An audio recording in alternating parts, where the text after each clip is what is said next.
group সেয়েহে আপুনি সোনকালে ভোটাৰ টাৰ্গেট কৰিব বিচাৰিছে নাগৰিক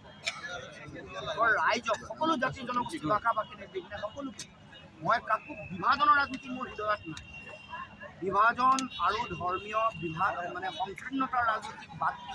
অসমৰ কাৰণে আপোনালোকৰ কাৰণে কৰিবলৈ চেষ্টা কৰিছোঁ আপোনালোকে আশীৰ্বাদ দিলে মই নিশ্চিতভাৱে সফল হ'ম এইটো আমাৰ দলৰ মূল লক্ষ্য আৰু উদ্দেশ্য কোনো ভেদাভেদ নৰখায় কোনো সংকীৰ্ণতা নৰখায় ধৰ্মৰ দৃষ্টিভংগীৰে জাত পাতৰ দৃষ্টিভংগীৰে ভাষিক দৃষ্টিভংগীৰে কেৱল মাত্ৰ এটাই আদৰ্শৰ কথা ক'ব খুজিছোঁ আমি সকলোৱে সমন্বয়েৰে মমতাৰে আমি ভাই ককাই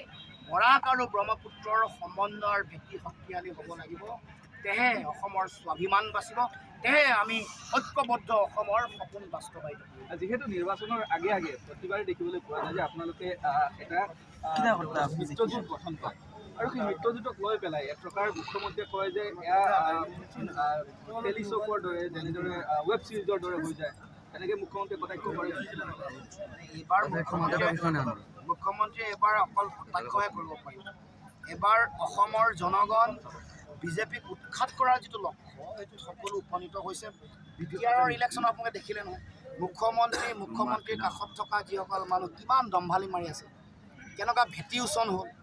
আৰু ভিতৰুৱাকৈ ৰাইজৰ মাজত হোৱা আলোচনা তেওঁলোকে যিখন চিট পাইছে আচলতে বোলে সিমানখনো চিট পোৱা নাই BPF মৰমত আৰু দয়াত দিব লগা হৈছে ইমান বেয়া অৱস্থা মুখ্যমন্ত্ৰী তাতোকৈ বেয়া অৱস্থা হ'ব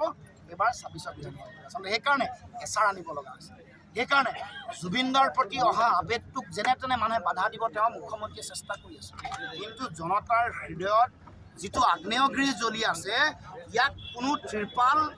জাবৰ জোঁথৰ দি বাধা দি ৰাখিব নোৱাৰে আগ্নেয়গিৰিৰ